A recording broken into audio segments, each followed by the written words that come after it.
So this is a graph of monetary policy, and specifically talks about certain countries that are doing well versus certain countries that are doing poorly in comparison to the ECB interest rate currently. So the ECB's current interest rate is the blue line, which is about a little under 1% currently. Spain is currently at around -6, and Germany is currently at about 4%. So remember, we were talking about how the ECB only has one interest rate and can only use one interest rate. Therefore, basically the fates of the Eurozone are linked. If the ECB were to lower its interest rate, it would be helping Spain, but at the same time hurting Germany because inflation would increase in that country and vice versa. So therefore we say monetary policy cannot work and austerity must be used. And Abraham is going to talk about how under fiscal policy, contractionary austerity is the only option.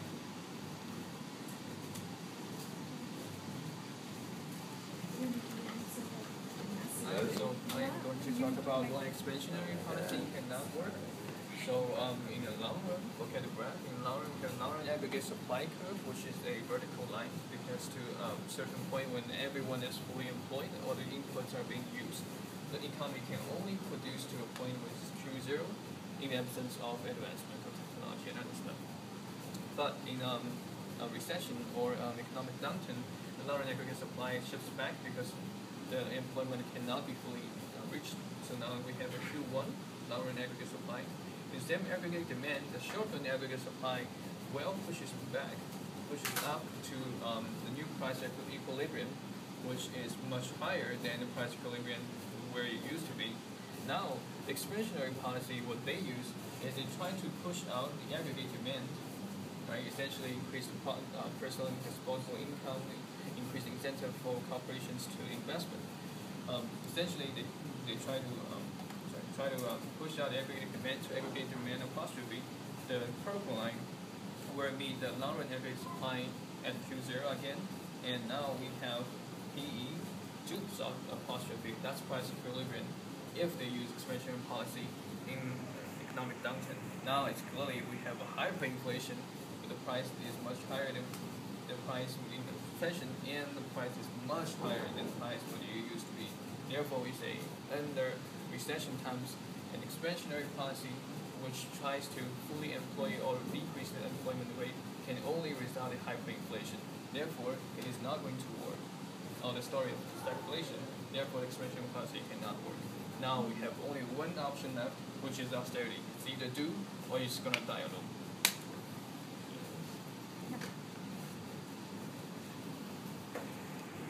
So William and Abraham told us why monetary policy and expansionary fiscal policy won't work. Now I'll show that only contractionary fiscal policy and in particular austerity measures are the only measures that's going to work.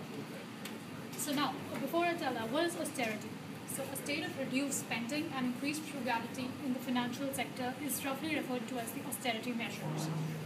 They are basically the measures which are taken by the government to shrink their growing budget deficit. Now, here we are giving some examples of the countries which went through a crisis, undertook austerity measures, and they recovered their economy with success. So the first example is Estonia.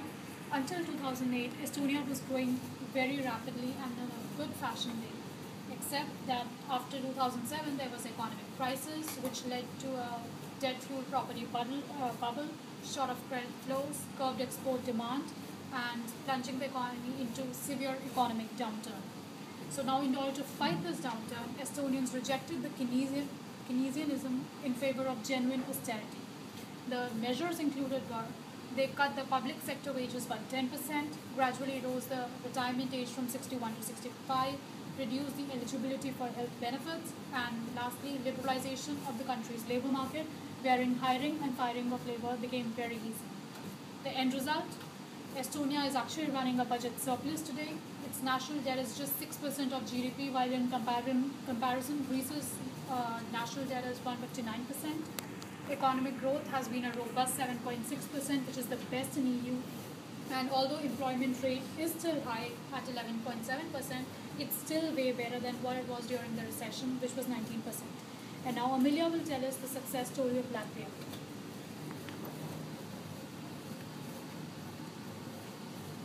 Okay, so lots of people have always arguing that actually if you take the austerity, it will kill the euro. But here, I will bring you another successful story. That is Latvia. Actually, Latvia have more than 10% of GDP growth per year during the 2006 and 2007. But in 2008, everything changed because its GDP decreased 24% and its unemployment rate increased more than 20%. So, what is Latvia going to do to resolve this kind of situation? Latvia take the fiscal consolidation and structural reform in the very early stage. What Latvia going to do is they have the top budget cut in the Europe. They cut the government-run agencies and they reduce the public employees and they reduce the public sector wages.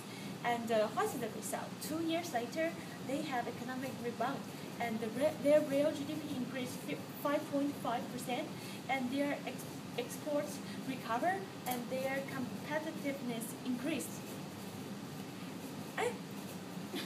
Where's my other pictures? It's gone. Stop though. Stop. Yeah.